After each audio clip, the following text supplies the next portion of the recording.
So today for Education for Integrity Capital, we are going to be talking about attitude. And I'm extremely thrilled to talk about attitude. John Maxwell's quote is, leadership has less to do with position than it does with disposition. So think about that for just a minute. Leadership has less to do with position, we call it status or your title, than it does with your disposition, which really, I think, could be best said as your attitude and how you function. So it's a good way to start off. So 7 steps to develop a great attitude. We're going to talk about that today. I think we all have room to grow on that. I know I do. I think I have a good attitude, but there's lots of room for a great attitude. So we're going to be talking about the first one is to disown your helplessness. Disown your helplessness. So, Jill and I, my wife, she moved. We got married. She kind of moved in. We rented out a house that she owned over in Glendale, and we rented it to this tenant. Her name was Pam, and Pam was a funny lady. Every single month we'd call her. We always heard a new story. So there's always a new story that came out of Pam. So Pam would call her up and she'd say, oh, you have no idea what happened. My great uncle died this month, and, this happened. And then all of a sudden, I'm going to be a little bit late, and, da, da, da, da, right? So next month comes and it's like, okay, what's going on? Oh, geez, the tire blew up, and, this happened, and da, da, da, da.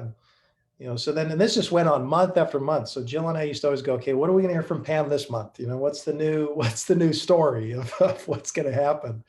And, she was a sweet lady, but she just was kind of played this victim. It was always helpless, and something was always happening, and she didn't know what to do.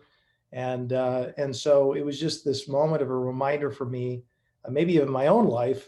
There are times where I try to kind of play the victim or helpless. I can't figure this out.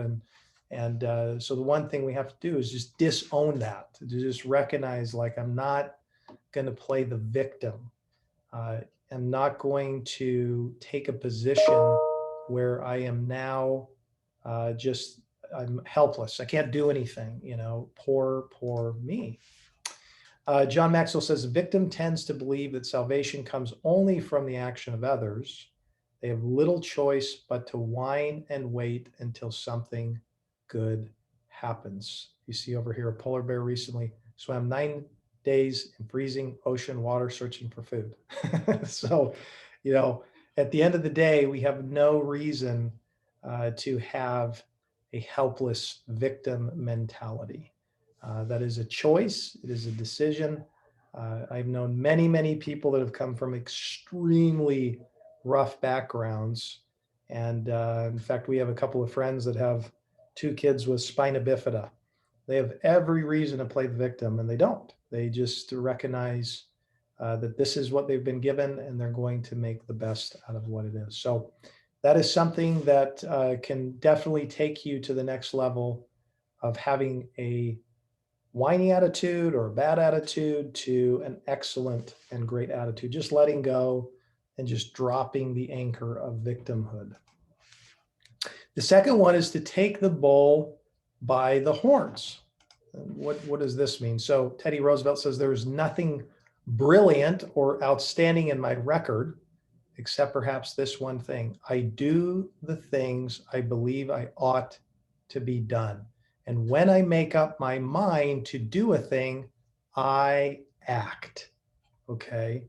So just this is so critical for success in leadership and having a great attitude, is that you become the type of person who just takes action. The people that get to the top, the people that succeed, are the ones that take action.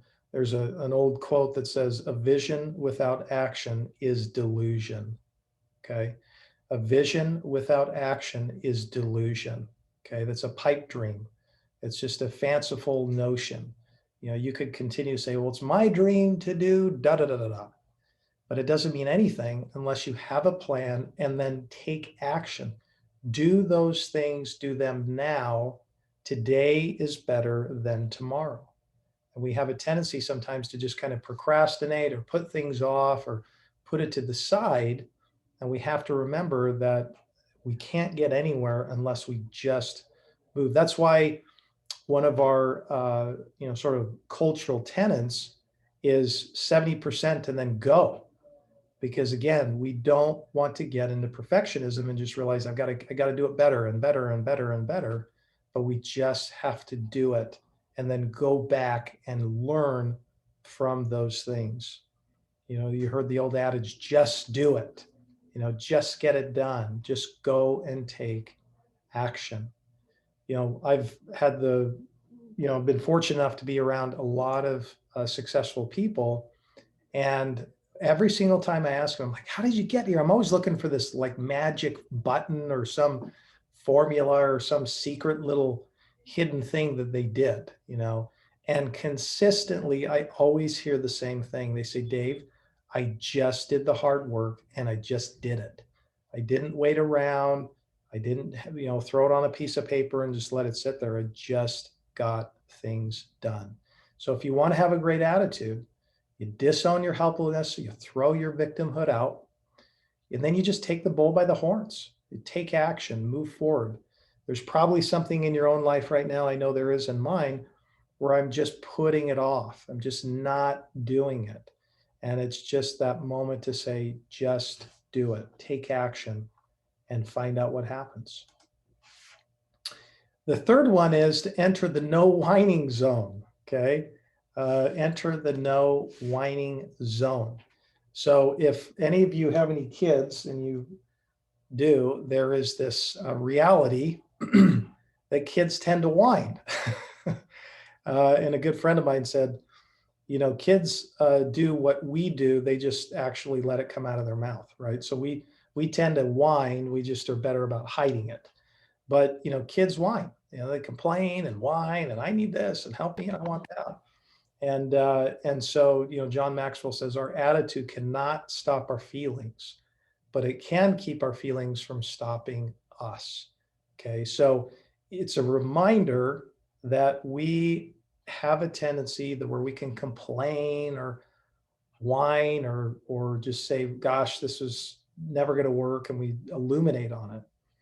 And I remember one time when Jill was pregnant, and we were in the hospital, and we were sitting there, and the anesthesiologist came in, and this guy was hilarious.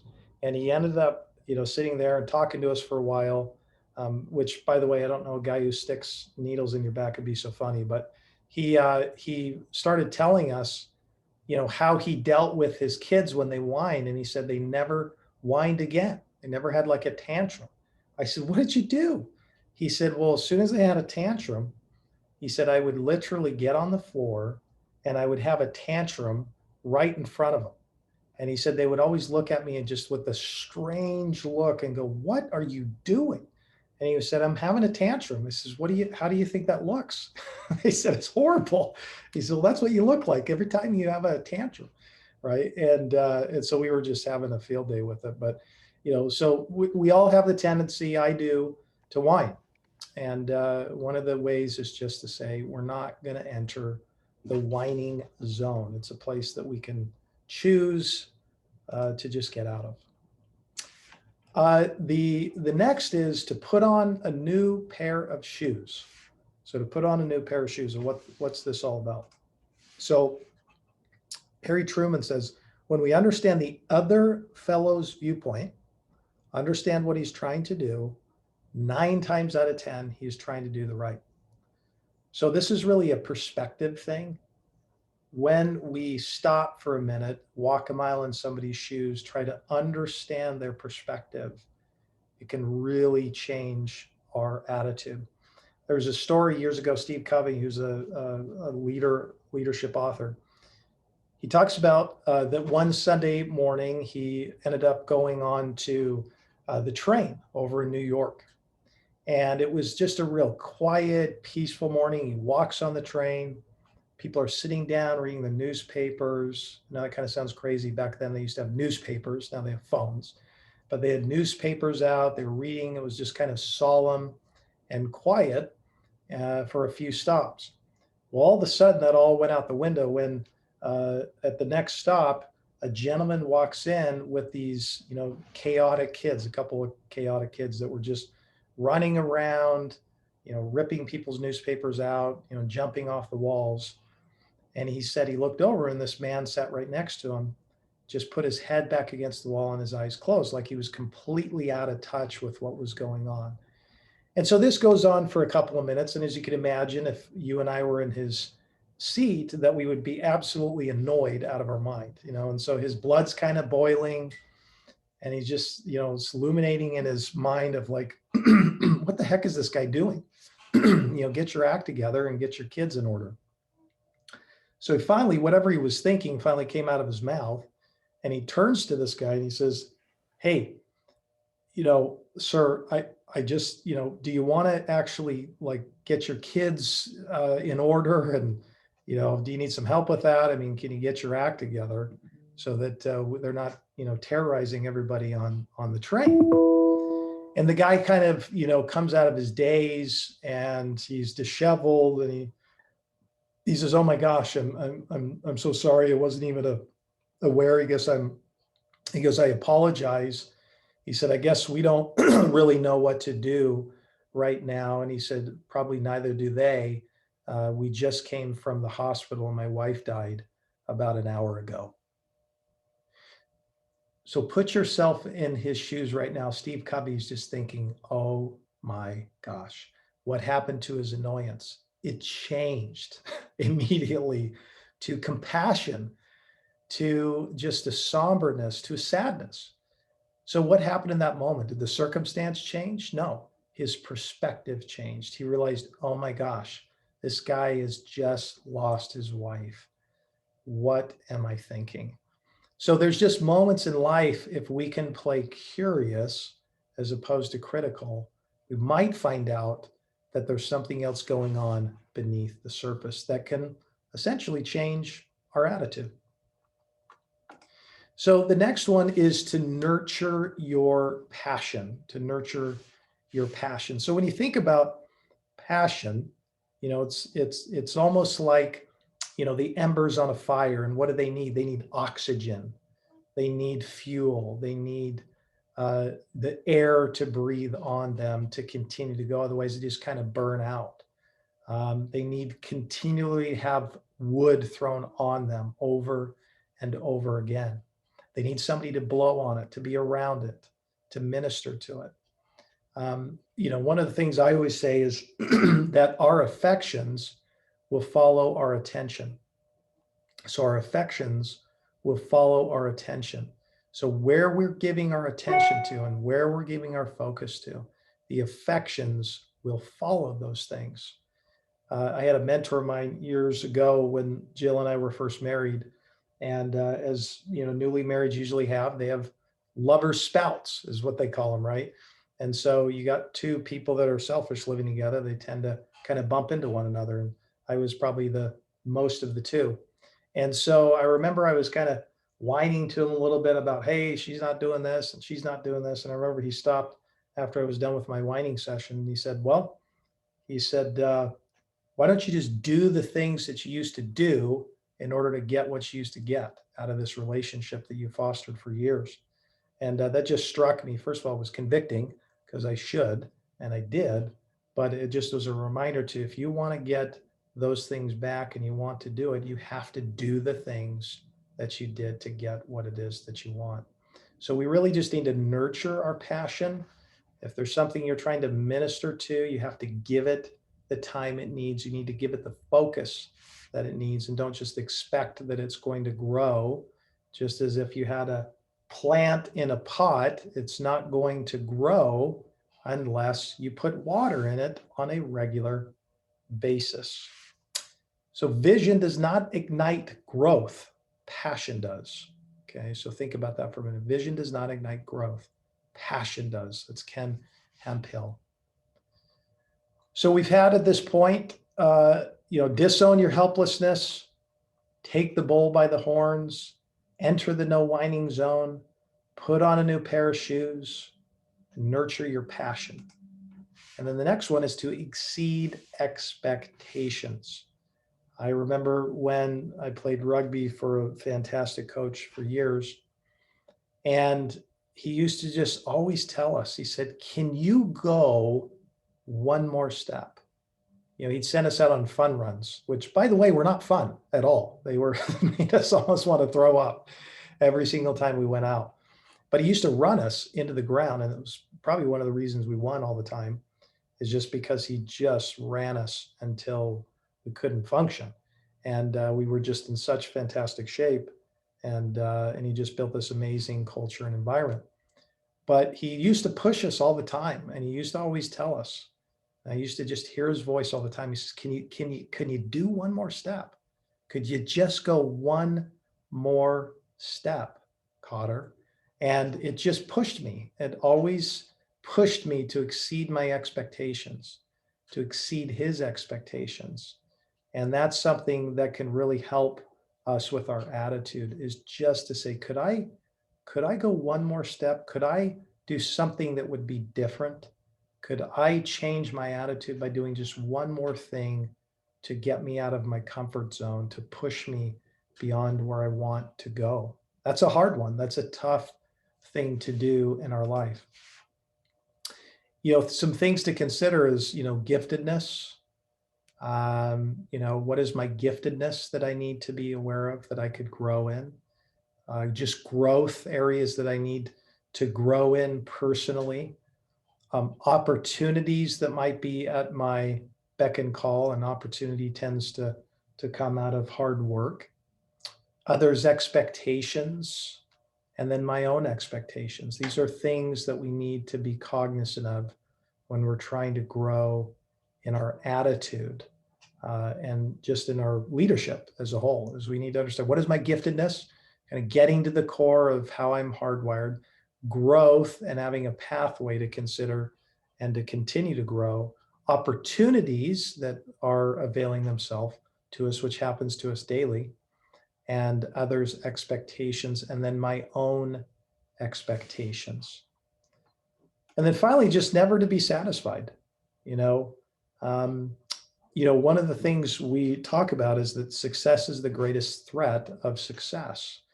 I just told you guys we, almost hit $90 million and the sort of gross profitability. Well, it's fantastic, and we should celebrate. But one of the things that gets people in trouble is they rest on their yesterdays, and they just are in a position where they're going, gosh, I had so much success then, and I guess I can just rest now. And not that you can't celebrate, but it's important to remember, okay, it's time to get back to work. It's time to do the hard work in order to be successful. I mean, that's one of the things. You look at Tom Brady, consistently, this guy, just everywhere he goes, he just continues to thrive. And it's because he's just never satisfied. Now that can become dangerous if we're not careful.